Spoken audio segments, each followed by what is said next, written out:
बक्सा भी थोड़ा बक्सा खोल दो, अरे बक्सा खोल दो वो लोग। हाँ। कैसे पता चला चोरों को कि बंदूक यहाँ पड़ी? पुलिस वालों की ये कैसे पता चला कि बंदूक यहाँ पड़ी? नहीं, पुलिस वालों ने तो खोजा है, पुलिस वाले गए हैं। उनको बताया आप किसी चोर ही ने कि हम बंदूक लेके आए हैं।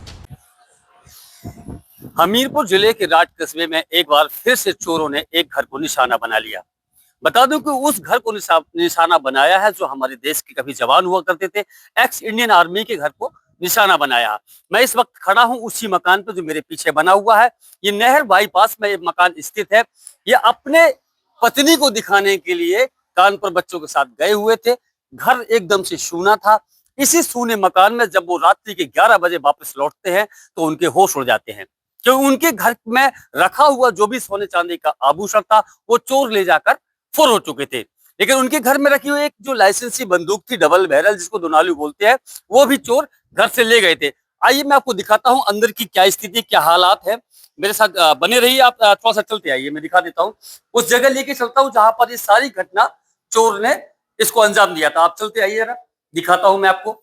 ये पूरी तरीके से एक मकान को जो है पूरी सुरक्षा की दृष्टि की तरह से इनको बनवाया था। पूरी तरीके से ये सेफ मकान है। लेकिन हालांकि इस मकान के जो अगल और बगल में है वो कहीं से कोई मकान नहीं है, एक सिंगल ही मकान है, जिसके चलते चोरों ने इस मकान को निशाना बनाया है। एक्स इंडियन आर्मी का ये घर है जिन्होंने भारत की रक्षा के लिए अपना जीवन के बहुत से कीमती पल दिए हैं। मैं दिखाना चाहूंगा ये वो स्थान है जहां पर चोरों ने रात में पूरी तरीके से जो चीजें थी सभी पे फोकस किया है। और जो अलमारी है सेफ है। मैं चाहूंगा आप इधर से थोड़ा सा आप आ जाइए, इधर से आप आ जाइए। आप इधर से आ जाइए भैया, आप इधर से आ जाइए थोड़ा सा। यहाँ से दिखाने का प्रयास करते हैं। ये अलमारी है जिसको चोरों ने बाकायदा बड़ी इत्मीनान से इसको खोला है और जो भी चीजें थी इससे वो लेकर फरार हो गए हैं। एक डबल बैरल थी, ये सामने है जो हमारे फौजी भैया बता रहे। सारे जो है रिटायर्ड फौजी हैं जो देश की सेवा करने के बाद अब समाज की सेवा करने के लिए राट कस्बे में है। ये डबल बैरल बंदूक है, ये पुलिस के माध्यम से मिली है। रात को जब पुलिस को शिकायत की थी, पुलिस आई है, पुलिस ने आसपास देखा, खेत बने हुए हैं, तो कहीं ना कहीं ये बंदूक उनको मिल गई है। लेकिन इस बंदूक में जो कारतूस थे वो कारतूस लेकर वो जा चुके हैं। थोड़ा सा घर के मालिक से चर्चा कर लेते हैं कि आखिर क्या हुआ था। आइए थोड़ा सा आप इधर आइए। घर का मालिक सुबह 6 बजे जाता है काम, तो शाम को लगभग 11 बजे वापस आता है और घर में चोरी हो जाती है। देख लीजिए कितनी कम समय मिला चोरों को इस काम को अंजाम देने के लिए, लेकिन वो कर गए हैं। जी सर, क्या नाम है आपका? सर मेरा नाम है गजराज सिंह, मैं रिटायर्ड फौजी हूँ।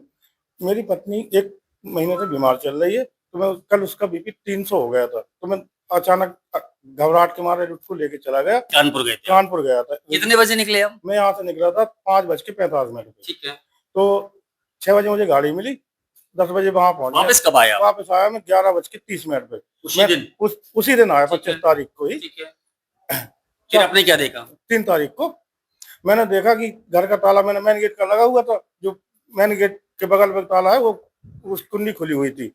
उसमें देखा कि गेट खोला तो पूरा सामान बिखरा हुआ पड़ा था। बिटिया मेरी बोली बोली बाप पूरा सामान चोरी हो गया, गेट तो खुला है। तो देखा तो पूरा सामान बिखरा हुआ पड़ा था, जिसमें 3 तोला सोना, आधा किलो चांदी, 40,000 रुपए, बंदूक, ये दोनों सब आइटम आउट थे। लगभग कितने रुपए की कीमत के आभूषण आपके? 3 लाख सोने का था और 1 लाख की चांदी थी। 4 लाख हो गया। हाँ। कैश कितना? कैश 40,000, 45,000 कैश था, तो 40,000 कैश, मतलब ऐसा चोरी के सामने मिल गया मुझे। यहाँ कपड़ों ने कहा कपड़े चेक करो, तो मुझे 40,000 का कैश मिल गया है। वो पुलिस वालों के द्वारा ढूंढी हुई बंदूक मिल गई। बंदूक मिल गई। हाँ। इसमें कितने कारतूस थे जो ले गए? 21 कारतूस थे। 21 कारतूस थे जिनको चोर ले गए हैं। अच्छा, इस कमरे के अलावा भी और भी चोरों ने किसी कमरे में? हाँ, एक बगल का कमरा उसमें भी है, उसमें भी उन्होंने? हाँ, बक्सा तोड़ा है, बेड का पूरा सामान फेंका है यहाँ है वहाँ, वो भी ले गए। वो भी ले गए।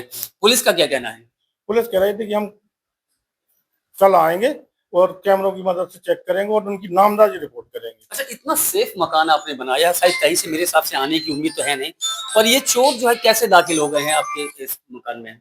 वहां पे क्या कि बाउंड्री टाइप की है, बाउंड्री से ना क्या है वो, फिर आके ताला तोड़ा? फिर आके ताला तोड़ा उन्होंने, उसी बाउंड्री के माध्यम से अंदर प्रवेश कर गए? हाँ, उसी बाउंड्री के माध्यम से। देखिए, बड़ी कमाल की बात है कि हमारे देश के जवान जिन्होंने देश की रक्षा के लिए अपने जीवन का बहुत कीमती समय दिया और वो घर आते हैं अपने घर में अपने परिवार के साथ रहते हैं, लेकिन वो भी सुरक्षित नहीं है। चोरों ने यहां भी धावा बोल दिया है। लगभग 4 से 5 लाख रुपए की कीमत के आभूषण और कुछ नकदी लेकर फरार हो गए। एक बंदूक थी जिसे ले गए थे, लेकिन ये अच्छा हुआ कि बंदूक वो फेंक गए। वो जानते थे कहीं ना कहीं ये बंदूक लाइसेंसी है, इससे उनको नुकसान हो सकता है। बंदूक फेंक कर गए हैं और इसके कारतूस ले गए हैं। यहाँ पर हमारे एक्स इंडियन आर्मी के कुछ जवान हैं, थोड़ा सा इनसे चर्चा कर लेते हैं कि आखिर अगर हमारे देश के जो एक्स जवान हैं वो सुरक्षित नहीं है तो फिर आम जनमानस का क्या? सर क्या नाम है आपका? मेरा नाम पूर्व सैनिक शिवमंगल सिंह है। जब आप लोग सुरक्षित नहीं हैं, आपने देश की सेवा की है, आके फिर अपने घर में फिर भी अभी समाज सेवा कर रहे हैं, तो आप लोग सुरक्षित नहीं हैं तो फिर आम जनमानस का क्या होने वाला है? जब हम ही लोग सुरक्षित नहीं हैं तो आम जनमानस से क्या अपेक्षा करेंगे? क्या उम्मीदें रहेंगी? स्वदेशी आपसे थोड़ा सा चर्चा करें, क्या उम्मीदें रहने वाली हैं? अगर आपके फौजी भाई का सामान नहीं मिलता है, चोर नहीं मिलता, तो फिर क्या करने वाले हैं आप लोग? हम तो सर ये चाहते हैं कि अगर हमारे फौजी भाई, जब हम खुद देश की रक्षा करते रहे, हम ही सेफ नहीं है तो पुलिस प्रशासन से वो करेंगे कि अगर आप नहीं वो कर चाहते तो हम आगे बढ़ेंगे। इसके बाद अगर 24 घंटे में नहीं होता है तो हम सीओ साहब और एसडीएम साहब को ज्ञापन देंगे। अगर नहीं होगा तो आगे बढ़ेंगे, आगे जाएंगे। हम आगे जाएंगे, डीएम साहब को ज्ञापन देंगे। जब कुछ नहीं होगा तो फिर हमारे फौजी भाइयों को फौजी भाई का हक मिलना चाहिए। हक मिलना चाहिए, जो हक है उसको भाई इंसाफ मिलना चाहिए। जो उनका सामान गया सुरक्षित मिलना चाहिए, यही हमारा आपसे चोरों पर कार्रवाई कड़ी से कड़ी कार्रवाई। देखिए, ये कैसे पता चला चोरों को कि बंदूक यहाँ पड़ी है? पुलिस वालों को ये कैसे पता चला कि बंदूक यहाँ पड़ी? पुलिस वालों ने तो खोजा है, पुलिस वाले गए हैं, उनको बताया आप किसी चोर ही ने कि हम बंदूक फेंक के आए हैं। ये इसमें हम ज्यादा विषय नहीं करेंगे। तो चोर है इसका मतलब आप सीधे एक आरोप पुलिस पे लगा रहे हैं कि कहीं ना कहीं पुलिस चोरों से मिली हुई है, तभी तो चोर ने बता दिया कि बंदूक यहाँ है। एक संजोग ये भी हो सकता है कि पुलिस गई, जो पुलिस आती है कहीं ना कहीं आसपास अपने जो साक्ष्य इकट्ठा करने के लिए जाती है, हो सकता है उसी दौरान ये बंदूक मिल गई हो। या आपके कथन अनुसार आपका आरोप ये है कि पुलिस जो है चोरों से मिली है। जैसे घास पड़ी हुई है, अब ये आप भी निकल जाओ, हम भी निकल जाए, कैसे पता चलेगा कि यहाँ बंदूक पड़ी है? तो आपके कहने का तात्पर्य क्या रहेगा? हमारे तात्पर्य की उनकी चोरों से कोई न साठगांठ है। जब उन्होंने पता चला कि बंदूक वहां पड़ी है, पुलिस उठा के ले आई है, फिर वापिस हम लाई है। तो फिर चोर भी मिल लेंगे? वो तो मिलेगा, अगर वो चाहे तो मिलेगा। मिलेगा, पुलिस चाहेंगे तो मिलेगा। हाँ? पुलिस चाहेंगे तो मिलेगा। जी जी, मैं ये कहना चाहूंगा, जैसे मान लो अगर पुलिस चाहे तो कहते हैं कि पानी का डूबा नहीं बच सकता है, पुलिस चाहे तो इसको खुलासा कर सकती है, अगर मेहनत करे तो इसको खुलासा कर सकती है। और हम चाहते हैं कि हमारे इसका खुलासा हो जाए, सर का सामान मिल जाए, सर का सामान मिल जाए।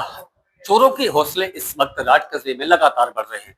पुलिस जो है एकदम से निष्क्रिय हो चुकी है, पुलिस चोरों पर अंकुश नहीं लगा पा रही है। अब देखना है कि इन फौजियों का जो सामान गया है, इन चोरों को पुलिस पकड़ पाती है, उनका सामान मिलता है, या फिर इस तरीके से फिर एक बार टाल मटोल कागजी पन्नों पर कार्रवाई होती रहेगी। हम कर रहे हैं, हम दिखा रहे हैं और आगे कुछ होने वाला नहीं है। फिलहाल अभी के लिए इतना ही।